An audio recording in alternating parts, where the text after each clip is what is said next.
ایک مفلس آدمی تھا، گھر میں بڑی غربت تھی اور بچیاں جوان ہو گئی، پریشان رہنے لگا۔ ایک مرتبہ اس کو دیکھ کر اس کے کسی دوست نے کہا کہ فلاں جگہ پر ایک درویش رہتے ہیں، ایک نیک آدمی رہتے ہیں، تو جا کے نا ان کے پاس دعا کروا کے آؤ، اللہ تبارک و تعالیٰ تمہارے حال پہ رحم فرمائے گا۔ گھر سے نکل پڑا اور گیا، جب اس درویش کے گھر گیا تو دیکھا وہ لوگوں کے درمیان بیٹھ کے کھانا کھا رہے تھے۔ تو جا کے ان سے اپنا حال کہا تو انہوں نے کہا کہ آپ پہلے میرے پاس بیٹھ کے کھانا کھاؤ۔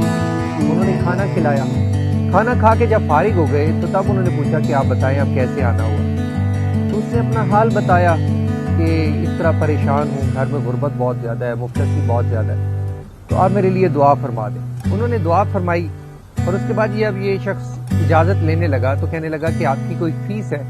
تو وہ درویش ہنس پڑے اور کہنے لگے درویشوں کی فیس نہیں ہوا کرتی، بس تم جانا، اگر کبھی میری یاد آ جائے تو میرے لیے دعا کر دینا۔ اصل درویش تھے نا، حقیقی درویش تھے، بناوٹی درویش تھے، آرٹیفیشل نہیں۔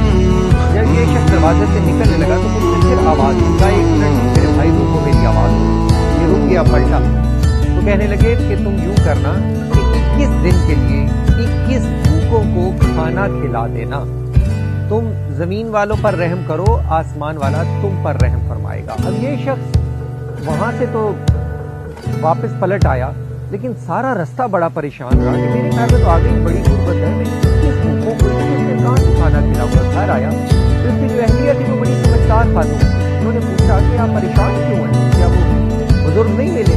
تو کہنے لگا نہیں، مل تو گئے تھے، انہوں نے کہا 21 دن کے لیے 21 بھوکوں کو کھانا کھلاؤ۔ تو خاتون ہنس پڑی، اس نے کہا کوئی بات نہیں، آپ یہ مجھ پر چھوڑ دیں، یہ اہتمام میں کروں گا۔ وہ کس طرح؟ اس نے 2 رکابیاں لی اور ایک میں دانہ ڈالا اور ایک میں پانی ڈالا، کہا یہ میں چھت پہ رکھ دیا کروں گی۔ تو انہوں نے انسانوں کا تو نہیں کہا نا، انہوں نے مخلوق کا کہا ہے کہ بھوکوں کو کھانا کھلانا ہے، تو یہ حشرات الارض جو ہیں، یہ جو فضاؤں میں ہواؤں میں یہ بھی تو میرے رب کی مخلوق ہے، جب بھوکے ہوں گے یہ کھا لیں گے تو ان کا جو کہا ہے وہ پورا ہو جائے۔ اور پھر چند دن گزرے، جو لوگ اس شخص سے قرض وغیرہ لے کر گئے انہوں نے مسافر کرنا شروع کر دیا اور اللہ تبارک و تعالیٰ نے ان کے کاروبار میں بھی برکت عطا فرما دی اور دن بدل ہو گئے۔ کہا جاتا ہے کہ اگر اپنی نعمتوں میں جو اللہ تبارک و تعالیٰ نے انسان کو دے رکھی ہیں، ان میں اللہ کی مخلوق کو شامل کر لیا جائے تو پھر اللہ تبارک و تعالیٰ اپنی قربت اور رضا کے دروازے کھول دیتا ہے۔ اور